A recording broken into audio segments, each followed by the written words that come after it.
ज्यावेळेस आम्ही महाराष्ट्रामध्ये फिरतो तिथं पैसे मिळालेले नाही. त्याच्या संदर्भामध्ये आता आज तारीख जवळपास 20 सप्टेंबर आहे, तरी देखील अजून पैसे गेलेले नाहीत. आणि शिवाय खूप भागामध्ये अतोनात पाऊस पडतोय. त्याच्यावर तिथं नवीन सूचना सरकारने दिल्या पाहिजेत, स्टँडिंग ऑर्डर दिल्या पाहिजेत की जोपर्यंत पाऊस थांबत नाही आणि त्या तिथं शेतीचं नुकसान होत आहे, आपले जे काही इंडियाचे SDRFचे नॉर्म्स आहेत त्यापेक्षा जास्तीचा पाऊस पडल्यानंतर जी काही मदत मिळायला पाहिजे किंवा सरकारने मधल्या काळामध्ये विधिमंडळाचं अधिवेशन चालू असताना जे जाहीर केलेलं आहे त्या संदर्भामध्ये त्यालाच अनुसरून पुढच्या पण मदती या शेतकऱ्यांना झाल्या पाहिजे. परंतु त्या प्रकारे होत नाही, हे खरं शेतकऱ्यांची खंत आहे. आणि म्हणून मी विरोधी पक्ष नेता या नात्याने आग्रहपूर्वक मागणी करतो CM DCM मदत पुनर्वसन मंत्री की यामध्ये तातडीने लक्ष घालून ते चेक त्या बाबतीमध्ये गेले पाहिजे. मध्ये आपल्याला सगळ्यांना माहिती आहे, आपण पण तो मुद्दा मोठ्या प्रमाणावर उठवलेला होता, तो म्हणजे वेदांतच्या प्रकल्पाच्या संदर्भामध्ये. वेदांताच्या जो काही फॉक्सकॉन हा प्रकल्प होता त्याबद्दल चर्चामध्ये बरीच झाली. भाजपचे काही केंद्रीय मंत्री आणि इतरांनी पण सांगितलं की मुख्यमंत्र्यांनी पण कानावर असं आलं की आम्ही दिल्लीमध्ये जाणार आहेत, आता मुख्यमंत्री 2 दिवसाच्या करता दिल्लीला जात आहेत, अशा प्रकारची कालची बातमी आहे.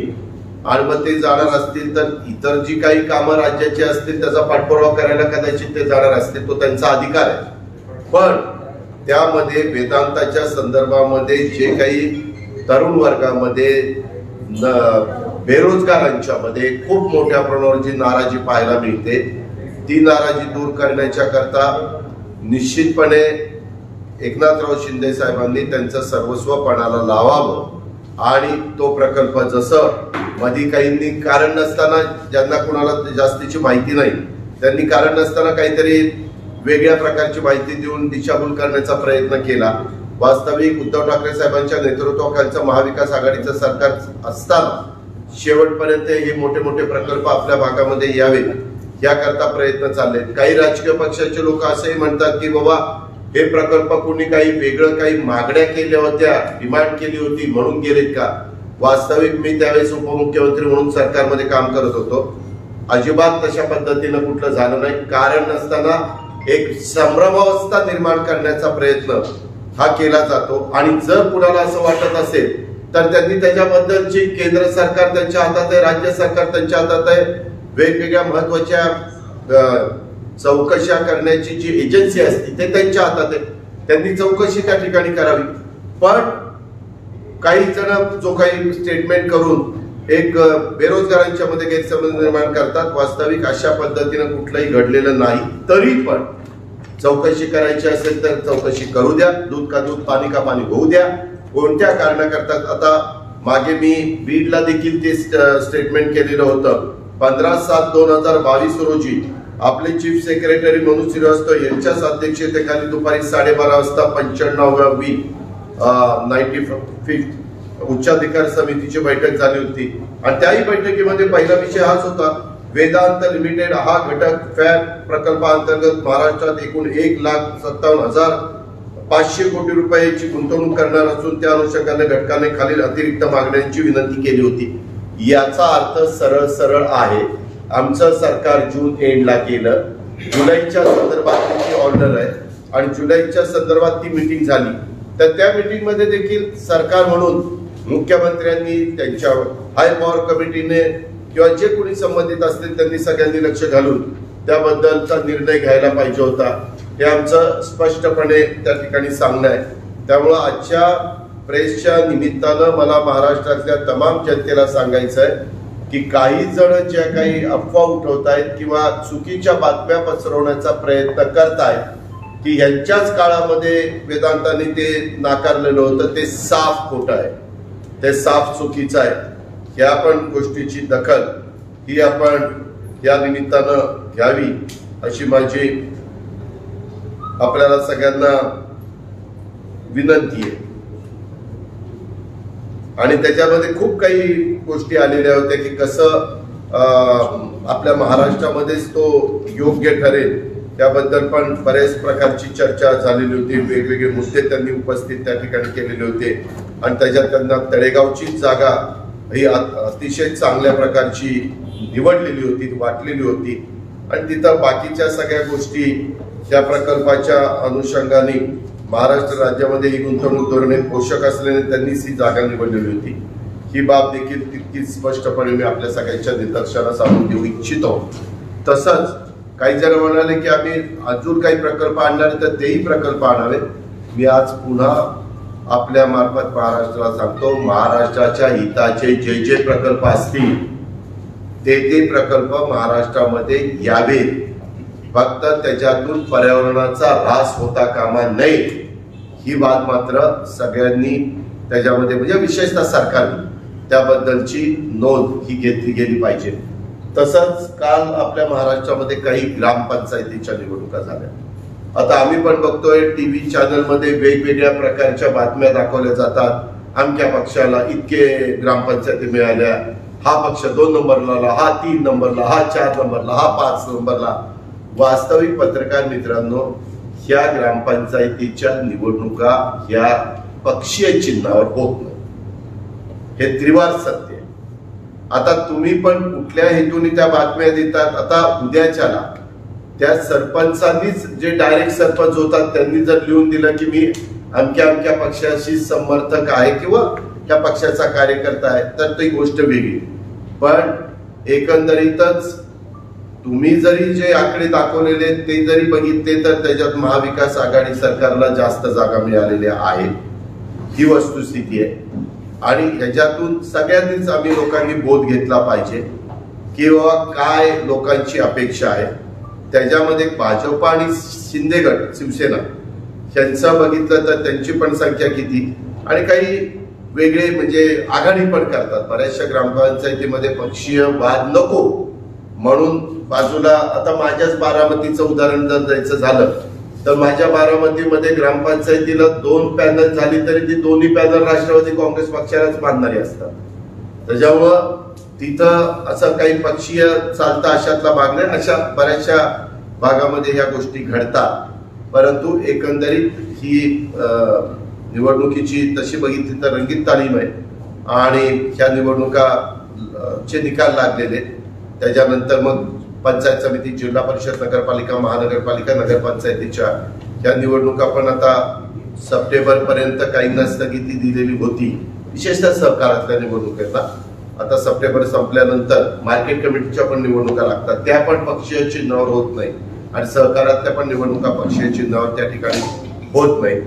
परंतु एकंदरीतच वेगवेगळ्या प्रकारे ज्या काही बातम्या पसरल्या गेल्या त्याच्यामध्ये मी एवढंच म्हणेन की जे राष्ट्रवादी काँग्रेस पक्षाच्या विचाराचे लोक निवडून आलेले त्यांचं मी मनापासून अभिनंदन करतो, कौतुक करतो. त्यांच्या पुढच्या वाटचालीच्या करता शुभेच्छा देखील या निमित्तानं देतो. आणि आता गावची जबाबदारी त्यांच्यावर आलेली असल्यामुळं गाव स्वच्छ ठेवावं, चांगलं ठेवावं, तिथं विकास कसा होईल याबद्दलचा प्रयत्न करावा. गावामध्ये काही श्रमदान, लोकवर्गणी, लोकसहभाग याही गोष्टीचा अंतर्भाव करावा. कारण काही कामं अशी असतात की त्याच्यामध्ये प्रत्येक गोष्ट सरकारवर ढकलून त्या ठिकाणी चालत नाही. काही आपल्या पण नैतिक जबाबदारी असती. त्या प्रकारे तशा प्रकारची कामं त्या ठिकाणी झाली पाहिजे ही अपेक्षा विशेषतः ग्रामपंचायतीच्या निवडणुकीच्या निमित्तानं आमच्या पक्षाच्या विचारांचे जे लोक निवडून आलेले त्यांच्याबद्दल हे आपण करू इच्छितो. याच्या व्यतिरिक्त आपल्याला काय विचार? दादा, सध्या राज ठाकरे विदर्भाच्या दौऱ्यावर आहेत. त्यांना कारंजी आवडवर राज ठाकरे विदर्भाच्या दौऱ्यावरती आहेत. त्यांनी स्वबळावर लढायचा परत पुनरुच्चार केलाय तिथं. तो त्यांचा अधिकार आहे ना. उद्याच्याला त्यांचा पक्ष काय किंवा इतर कुणाचा पक्ष काय, त्यांनी कुणाच्या ताकदीवर लढावा हा ज्याचा त्याचा प्रश्न आहे. त्यांनी त्यांच्या ताकदीवर लढायचा निर्णय घेतलेला आहे. ती बाब त्यांना त्यांच्या पक्षाला योग्य वाटत असेल तर त्यांना त्याच्यामध्ये आम्ही राजकीय टीका-टिप्पणी करण्याचं काहीच कारण नाही. त्यांना शुभेच्छा. अर्थमंत्री असताना एसटी साठी 350 कोटी मंजूर केले होते, परंतु हे सरकार आल्यानंतर आता 100 कोटी दिले. नाही, मी आपल्याला सांगतो, मी सरकारमध्ये असताना आम्ही एसटीला 1400 कोटी रुपयाची एकूण तरतूद आपण त्या ठिकाणी पहिल्या टप्प्यात अर्थसंकल्पात केलेली होती. एसटीचे पगार हे 250 ते 300 ते 350 कोटी पर्यंत जातात. कारण मधल्या काळामध्ये ज्यावेळेस संप झालेला होता त्यावेळेस जी काही चर्चा होऊन अंतिम निर्णय घेतलेला होता, तो निर्णय घेतल्यानंतर आता एसटी सुरू झालेली आहे. एसटीला त्यांचं स्वतःचं उत्पन्नातनं सगळे पगार होतील अशा प्रकारची परिस्थिती राहिलेली नाही. आणि तो संप मिटत असताना पण मी राज्याला सांगितलेलं होतं अर्थसंकल्पामध्ये की पैसे कमी पडतील, ते पैसे राज्य सरकार स्वतःच्या तिजोरीतनं त्या ठिकाणी देईल. आताच्या पुरवणी मागण्यामध्ये देखील ऑगस्टमध्ये काहीतरी 1000 कोटी रुपयाची ऍडिशनलची तरतूद हे शिंदे सरकारने त्या बाबतीमध्ये दाखवलेली होती. त्याच्यावर एकूण 2400 कोटी रुपयाचा म्हणजे 1400 पहिले आणि हे 1000 कोटी असे 2400 कोटी. आणि शिवाय काही कमी पडले तर नागपूरच्या अधिवेशनामध्ये पण ते दाखवू शकतात. त्याच्यामुळं पैसे कमी झालेत का जास्त झालेत ह्याला जास्त महत्व देऊ नका. एसटी कामगारांचे पगार आणि कर्मचाऱ्यांचे पगार, ड्रायव्हर, कंडक्टर, कर्मचारी हे वेळेमध्ये व्हावे याबद्दल सरकारने बारकाईनं लक्ष त्या बाबतीमध्ये द्यावं. नगरपालिकेचे कामगार असतील, अधिकारी असतील किंवा एसटीचे असतील किंवा शिवभोजन थाळी याही बद्दलचे काही पेमेंट आहे ते राहिलेलं आहे, तेही वेळेमध्ये कसं जाईल याबद्दल कटाक्षाने सरकारने लक्ष दिलं गेलं पाहिजे असं माझं आग्रही मानणं. दसरा मेळावा होण्यासाठी ठाकरे गटाकडून अर्ज करण्यात आला होता, परंतु अजूनही त्यांना परमिशन मिळत नाहीये असा आरोप होतोय की शिंदे गटाला ते ग्राउंड देण्यात आले. यामध्ये खरं तर आता काही दिवस अजून उद्धव ठाकरे साहेबांच्या शिवसेनेने प्रयत्न करावा. आता ती वेळ जवळ आलेली, कारण 5 तारखेलाच मला वाटतं दसरा आहे. नाहीतर मग शेवटी मागे तुम्हाला आठवत असेल काही वेळेस हायकोर्टामध्ये जाऊन पण परवानग्या घेतल्या गेलेल्या आहेत. मागे करोनाच्या काळामध्ये देखील तशा पद्धतीनं काही गोष्टी घडलेल्या आहेत.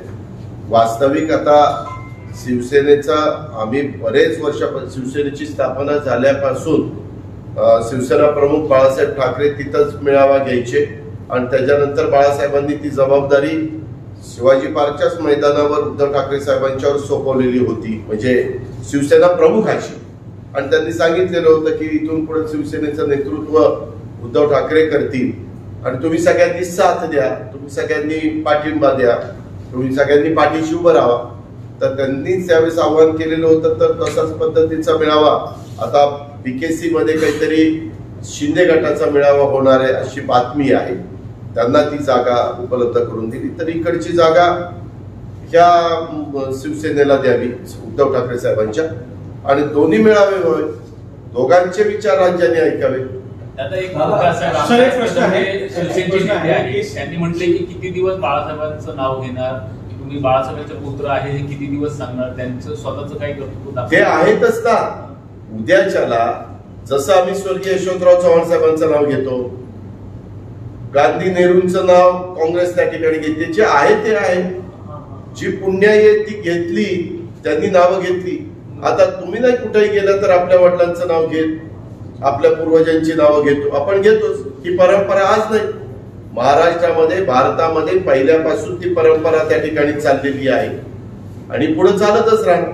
दादा तर 50 आमदारांचं जे मर्ज करणं आहे, दादा त्यांना आम्ही कोणाच्या अंडर काम करतो, आम्हाला अधिकारी म्हणून किंवा असेल एम्प्लॉय म्हणून असेल की आम्ही बीजेपीच्या अंडरच्या सध्याच्या आम्ही काम करतो. 50 बंडखोरांना बीजेपीत मर्ज करावं, एकतर मर्ज करून घ्यावं किंवा शिवसेनेचं दाखवावं. सरकार कोणाचं चालू आहे हे कळत नाही. या संदर्भात हा प्रश्न आपला नाही, ही सुप्रीम कोर्टामध्ये मॅटर गेलेली आहे. सुप्रीम कोर्टात मला वाटतं 27 तारीख दिलेली आहे. 27 तारखेला सुप्रीम कोर्टाने एकदा दोघांचं ऐकून घेतल्यानंतर अंतिम निर्णय देतील. दसरा मेळाव्याबाबतचे वाद सुरू आहे, सध्या दसरा मेळावा कुठे घ्यायचे याबाबतचे वाद सुरू आहे.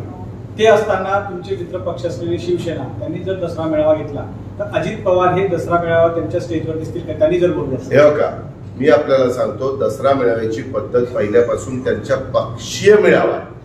त्याच्यावर आम्ही जसं आता आमच्या राष्ट्रवादी काँग्रेस पक्षाचं अधिवेशन, राष्ट्रीय अधिवेशन 2 दिवसाचं दिल्लीत घेतलं, त्यावेळेस आमच्या पक्षाची लोक त्या ठिकाणी स्टेजवर राहणार, त्यांच्या अधिवेशनात त्यांचा मेळाव्याच्या वेळेस त्यांची लोक राहणार.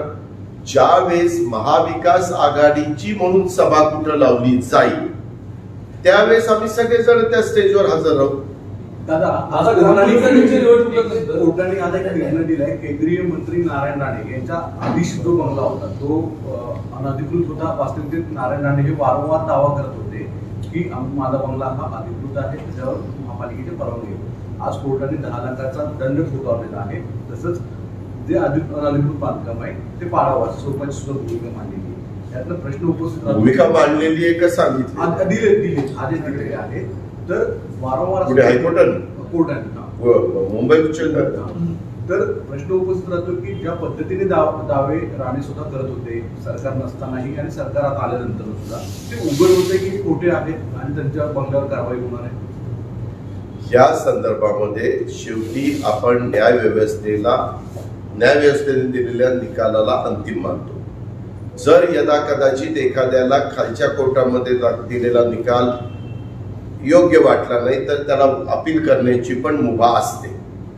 म्हणजे तुम्ही खालचं कोर्ट, नंतर सेशन कोर्ट, नंतर हायकोर्ट, नंतर सुप्रीम कोर्ट, अशा पद्धतीनं आपल्या इथं व्यवस्था केली गेलेली आहे.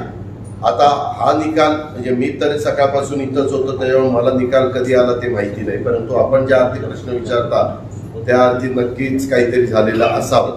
आता त्या संदर्भामध्ये जे त्या प्रॉपर्टीचे मालक आहेत तेच त्या संदर्भामध्ये सांगतील की काय करायचं आणि काय नाही.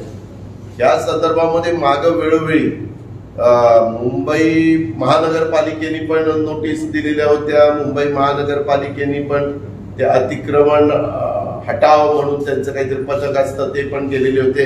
अशा गोष्टी झालेल्या आपण बघितल्या. फक्त आमचं म्हणणं आहे की कुणीही असू द्या, आपल्या देशामध्ये कुठेही आपण काम करत असू तर प्रत्येकाने संविधानाचा आणि कायद्याचा नियमाचा आदर करून, घटनेचा आदर करून वागलं पाहिजे.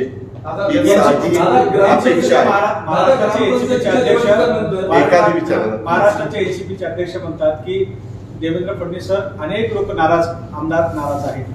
त्या आमदारांवर अजित पवार यांचं लक्ष आहे का? कारण ही नाराजी कुठे ना कुठे भाजपला अडचणीत होईल आणि महाविकास आघाडीचे त्यांना फायदेशीर होईल. मी आपल्याला सांगू का, तुम्ही अनेकदा पत्रकार मित्र, काही आमच्या सहकाऱ्यांनी किंवा इतर राजकीय पक्षाच्या सहकाऱ्यांनी, मान्यवरांनी एखादं स्टेटमेंट केलं की तुम्ही त्या ठिकाणी विचारत असता.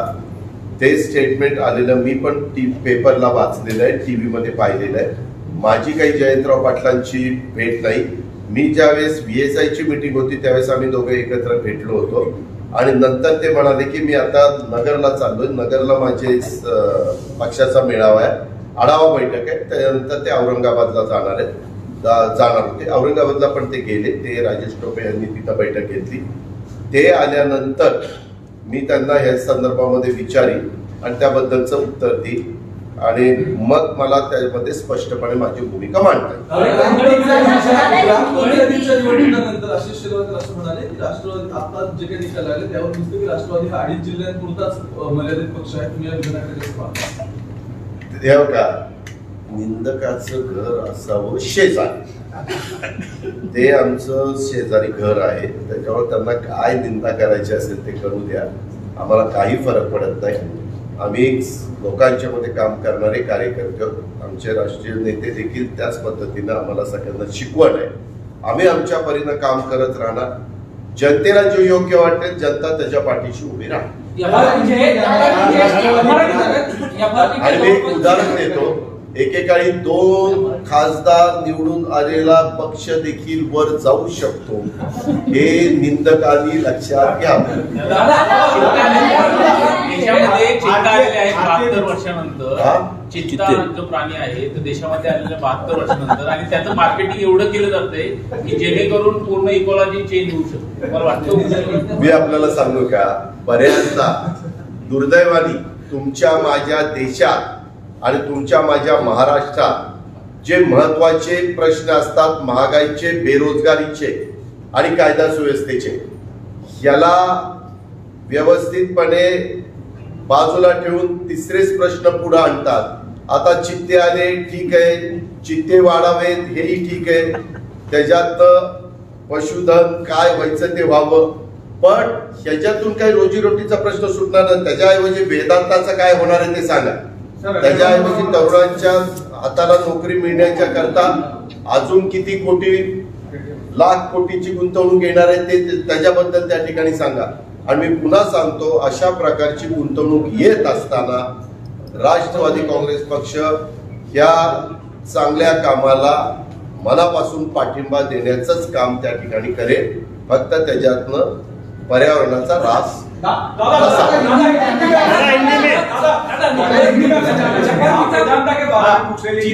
डोलेरा से 5 ऐसी बड़ी कंपनियां हैं, डोलेरा से 5 ऐसे बड़े प्रोजेक्ट है वो चले गए थे. हम सिर्फ वेदांता के बारे में बात करें कि वेदांता का प्रोजेक्ट भाग गया, लेकिन डोलेरा से खुद 5 जिसमें जियो फोन का भी एक प्रोजेक्ट था वो भी चला गया था. और इसका कारण एक ही बताया गया था कि इंफ्रास्ट्रक्चर नहीं है. ऐसे में वेदांता वहां जाना कैसे देखते? नहीं, हमारा यही कहना है कि अपने महाराष्ट्र में कोई किसी का भी गवर्नमेंट हो, किसी का भी सरकार हो, उन्होंने हमेशा महाराष्ट्र का हित सामने देखना चाहिए और उसमें से ज्यादा रोजगार कैसा पैदा हो सकता है, ज्यादा से ज्यादा इकोनॉमी पे कैसा परिणाम हो सकता है, उसके बारे में ज्यादा ध्यान देने की जरूरत है. उसके लिए जो भी इंफ्रास्ट्रक्चर लगेगा, अभी बीच में मैंने कुछ चैनल पे देखा या सोशल मीडिया पे देखा कि जो फोटो दिखा है कि अभी जो प्रोजेक्ट जा रहा है वेदांता का गुजरात में, वहां तो पानी है, 2 फीट 3 फीट तक पानी ऐसा दिखाई देता है.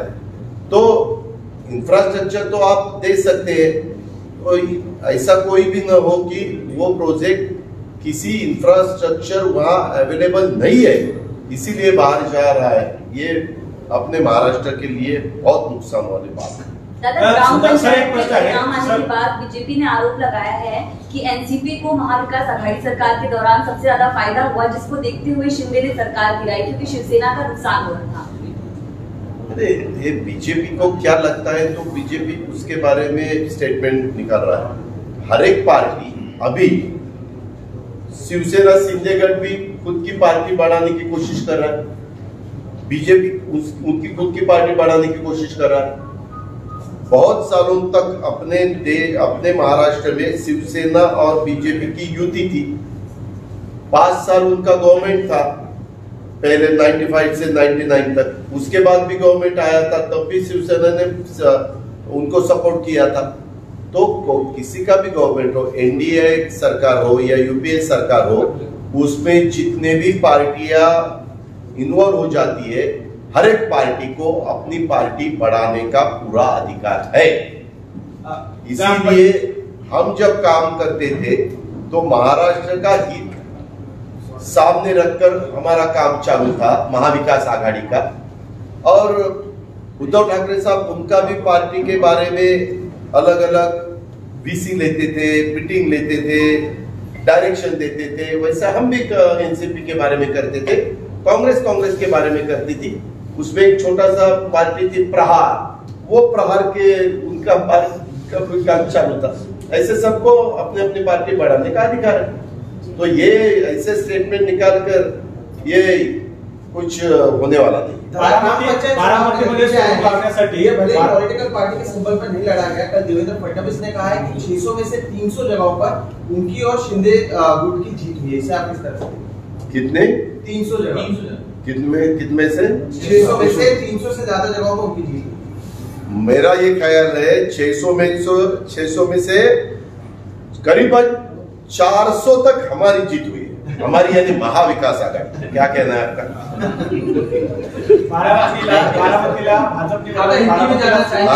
बारामतीला सुरू लावण्याची तयारी आम्ही करू आणि ते गड जे उद्ध्वस्त करू.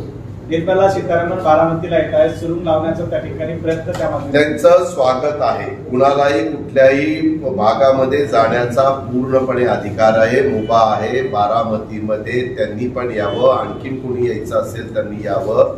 बारामतीकर त्यांचं मनापासून स्वागत करतील आणि वेगवेगळ्या निवडणुकीमध्ये कुणाची बटणं दाबायचं ते दाबतील. कार्रवाई कोर्ट की हिंदी में जानना क्या?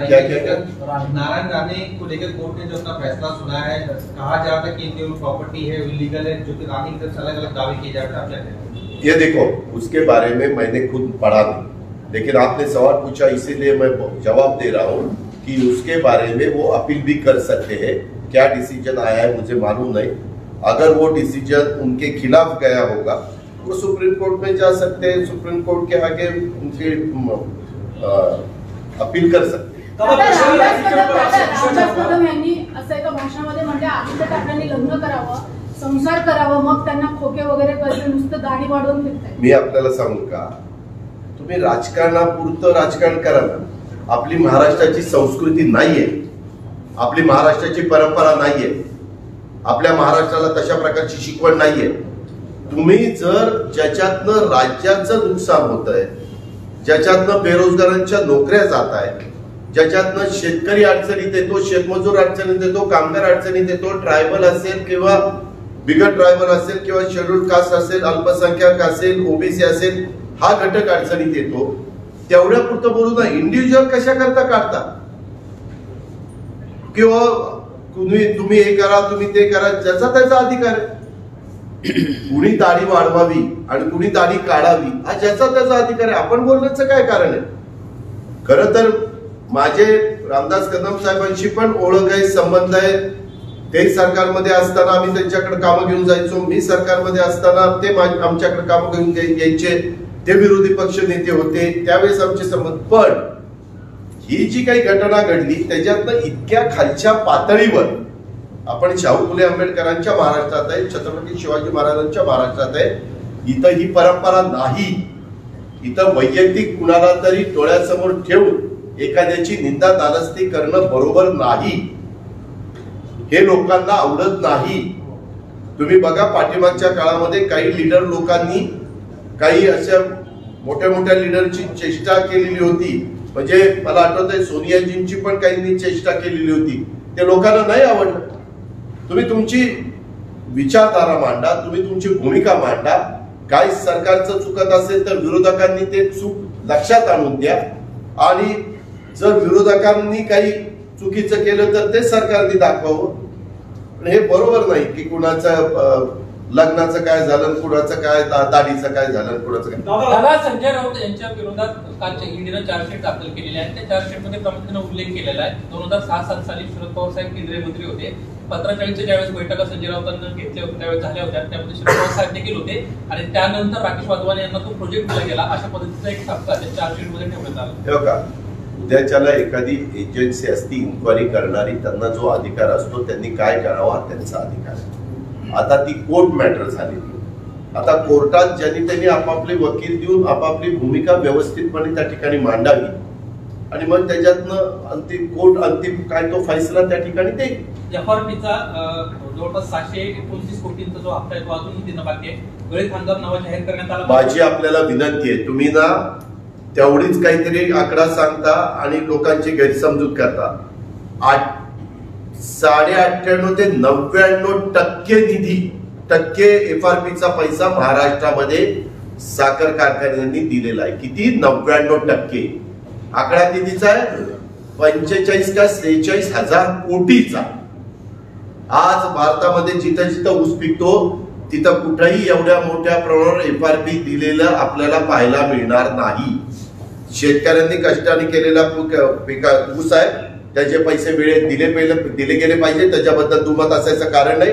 कालच स्वतः मुख्यमंत्र्यांनी उपमुख्यमंत्र्यांनी मीटिंग मध्ये असं सांगितलं की जर यदा कदाचित एका दुसऱ्या कारखान्याने एफआरपी दिलेली नसेल तर त्यांना लायसन देऊ नका.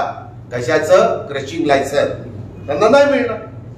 आकडेवारी आलेली आहे, ती आकडेवारी इथं आहे. मी सांगतो नमूद करण्यात आलेले त्या आकडे 81 कारखाने आहेत, त्यातल्या 7 कारखान्यांनंतर आता आरआरसी पण इश्यू करण्यात आलेली आहे. बरोबर आहे ना. त्याच्यामध्ये साखर आयुक्ताला आणि सरकारला जो अधिकार आहे त्या अधिकाराचा वापर करावा आणि संबंधित कारखान्यावर ऍक्शन घ्यावी. त्याबद्दल दुमत नाही. शेतकऱ्याला पैसे मिळालेच पाहिजे. दादा, दशहरा रैली को एक सवाल आपसे पूछना चाहूंगा कि शिवाजी पार्क का मैदान फिर से एक बार विवादों में, उसके ऊपर किसी को भी अभी तक परमिशन नहीं मिली. शिंदे गुट भी ट्राई कर रहा है, उद्धव ठाकरे भी उनकी तरफ से ट्राई. नहीं ना, अभी शिंदे गुट को बीकेसी दिया है, बीकेसी का मैदान वहाँ का परमिशन दी है. तो अभी यह शिवाजी पार्क की परंपरा जो बालासाहेब ठाकरे के जमाने से चालू है तो वो आगे भी चालू है. तो उद्धव जी को वहाँ सभा लेने के लिए परमिशन देनी चाहिए, ऐसी हमारी विनंती है. दादा, तुम्ही आता काही वेळा तुम्ही म्हणता की महाराष्ट्रात कोणतेही प्रोजेक्ट यायला काय हरकत नाही, फक्त पर्यावरणाला ते मारत नसावे. येस, मुद्दा असं म्हणतो की नाणार हा प्रकल्प जो होता तो नांदारच्या इतर ठिकाणी करण्याची भूमिका आता राज्य सरकार किंवा राज्याचं उद्योग मंत्रालय सांगतं, तर त्याला समर्थन आहे का? कारण की जर तो पर्यावरण पूरक ठरला तर तो मी आपल्याला पर्टिक्युलर XYZ उद्योगाचं नाव घेऊन मला तुम्ही प्रश्न विचारताय, परंतु मी पुन्हा सांगतो की ज्याच्यातून ज्या भागात प्रकल्प उभा राहणार आहे त्या भागातला मेजॉरिटी लोकांचा पाठिंबा, हवेत तर प्रकल्प उभा राहत नाही, मेजॉरिटी लोकांचा 100% तर कुठंच काही. मग आपण एखादा समृद्धी महामार्ग करत असताना पण काही 4-2% लोकांचा विरोध असतो, रेल्वे लाईन करत असताना असतो, विमानतळ करत असताना असतो. परंतु आपण ज्या वेळेस डेव्हलपमेंटचा विचार करतो त्यावेळेस बहुमताचा आदर केला गेला पाहिजे. जर बहुमताने तिथले लोक पाठिंबा द्यायला तयार असतील आणि त्या भागामध्ये पर्यावरणाचा कुठलाही ऱ्हास होणार नसेल, तर त्याच्यातून महाराष्ट्रामध्ये रोजगार निर्माण होणार असेल, आर्थिक सुबत्ता येणार असेल, त्या परिसराचा कायापालट होणार असेल, तर ते प्रकल्प महाराष्ट्रात आलेच पाहिजे. एक प्रश्न आहे, वेगळ्या विदर्भाची पुन्हा मोहीम सुरू झाली आहे आणि प्रशांत किशोर बिहार सोडून आता नागपूरला आले आहेत. वेगळा विदर्भ त्याला काही तुम्ही महत्व देऊ नका. जोपर्यंत स्थानिक विदर्भातली जनता वेगळ्या विदर्भाच्या पाठीशी उभी राहत नाही तोपर्यंत महाराष्ट्रात वेगळा विदर्भ होऊ शकत नाही. कितीही आले कितीही गेले तर काही त्याचा परिणाम होणार नाही.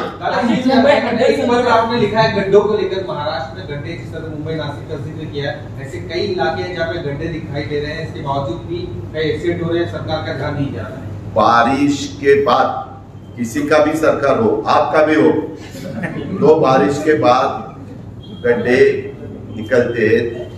वो गड्ढे क्लियर करने का रास्ता वहाँ अच्छा करने का, वहाँ हॉटमिक्स प्लांट हो या कोई भी हो, प्रीमिक्स हो या कोई भी ये यूज करके वो ठीक ठाक करके देने चाहिए. ये गवर्नमेंट का काम रहता है. सेंट्रल गवर्नमेंट हो, स्टेट गवर्नमेंट हो, कॉरपोरेशन हो या कोई भी एजेंसी हो या MMRD हो या राष्ट्रीय विकास महामंडल, कोई भी हो, उसका हर एक का काम है. उसकी क्वालिटी अच्छी होनी चाहिए. अभी CM साहब ने बताया है कि अभी आइंदा कुछ महीनों के बाद या कुछ सालों के बाद बम्बई के सभी रास्ते कंक्रीटीकरण करने वाले, वो भी किया तो भी अच्छा है. दादा, ये डिफेक्ट लाइबिलिटी पीरियड हर चीज का एक रहता है. हम देखते हैं कि हर साल रास्तों को लेके कॉन्ट्रैक्ट निकलता है, BFC हो, TFC हो, और हर बारिश में हम देख रहे हैं कि लोगों की जान जा रही है. आज भी अगर आप ट्विटर खोलेंगे तो देखेंगे कि थाने में भी रास्ते पे के बारे में जो कॉन्ट्रैक्टर है उनके ऊपर एक्शन लेनी चाहिए, उनके खिलाफ FIR दर्ज करनी चाहिए.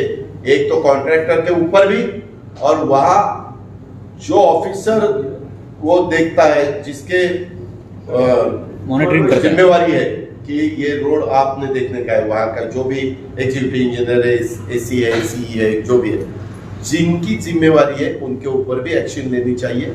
और जो कॉन्ट्रैक्टर है उसको ब्लैक लिस्ट में डालना चाहिए और उसके ऊपर भी FIR करना चाहिए. ये करने के बाद ही ये सब सीधे हो जाएंगे. दादा, दहीहंडीमध्ये जो एक गोविंदा होता प्रथमेश सावंत, तो अजूनही उपचारासाठी हॉस्पिटलमध्ये, त्याला अजूनही सरकारी मदत मिळाली नाही. या बाबतीत आपण काय म्हणतो? नाही, आम्हाला तर सभागृहामध्ये स्वतः मुख्यमंत्र्यांनी सांगितलं. त्या दिवशी मला वाटतं कोणतरी एक कॅबिनेट मिनिस्टर त्यांच्या घरी जाऊन त्यांनी चेक पण दिलेल्या बातम्या पेपरमध्ये आलेल्या होत्या. प्रथमेश सावंत पॅरालाइज झाला, तो पुढील अजून हॉस्पिटलाइज आहे. तिथे DMचं असं म्हणणं आहे की तो रिकवर होईल की नाही याबद्दल अजून शंका आहे. उपचार होतील त्याच्यावरती, पण अजून 7.5 लाख रुपये त्याला जेवढे अपेक्षित आहे 2 ऑर्गन निकामी झाल्यानंतर ते मिळाले. त्या संदर्भामध्ये मुख्यमंत्र्यांनी स्वतः फ्लोअरवर शब्द दिलेला आहे, म्हणजे विधिमंडळाच्या. तर मी आता काल पण एका मीटिंगला गेलो होतो. मधून कुठल्या मीटिंगच्या निमित्तानं आम्ही जात असतो. जरूर हा मुद्दा मी मुख्यमंत्री महोदयांच्या लक्षात आणून देईल. मला असं वाटतं की तो लक्षात आणून दिल्यानंतर ते ताबडतोब ऍक्शन घेतील, किंवा आजच्या या पत्रकार परिषदेच्या निमित्तानं त्यांच्या कुणी लक्षात आणून दिलं तरी ते कार्यवाही करतील याबद्दल मला खात्री. उनका एक सवाल ये है कि लंपी वायरस जैसा खतरा आगे बढ़ रहा है। कई राज्यों ने बाकायदा जो मवेशी जो जानवर है उनको लाने और ले जाने में पाबंदी लगा दी है। मुंबई में भी सुप्रीम कोर्ट ने जारी किया इसी बात। क्या लगता है ये कार्रवाई पूरे महाराष्ट्र में होनी चाहिए? आपने महाराष्ट्र में ऑलरेडी किया है उसके बारे में। राधाकृष्ण विखे पाटिल उनके उस डिपार्टमेंट के मिनिस्टर है, उनके साथ मेरी बात हुई। मैंने लंपी के बारे में चीफ मिनिस्टर को भी लेटर दिया और डिप्टी चीफ मिनिस्टर को भी लेटर दिया। हम जब दिल्ली में तब मैंने पवार साहब को भी बताया कि ऐसा ऐसा प्रॉब्लम है।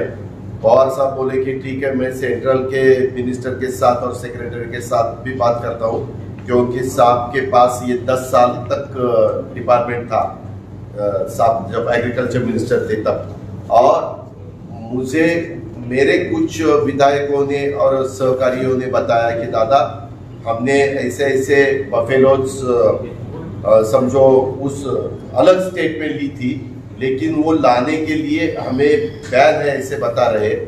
तो ये बैन तो लाया ही है, क्योंकि वो जो डिसीज है वो जल्द से जल्द यहाँ वहाँ उसका फैलाव हो जाता है।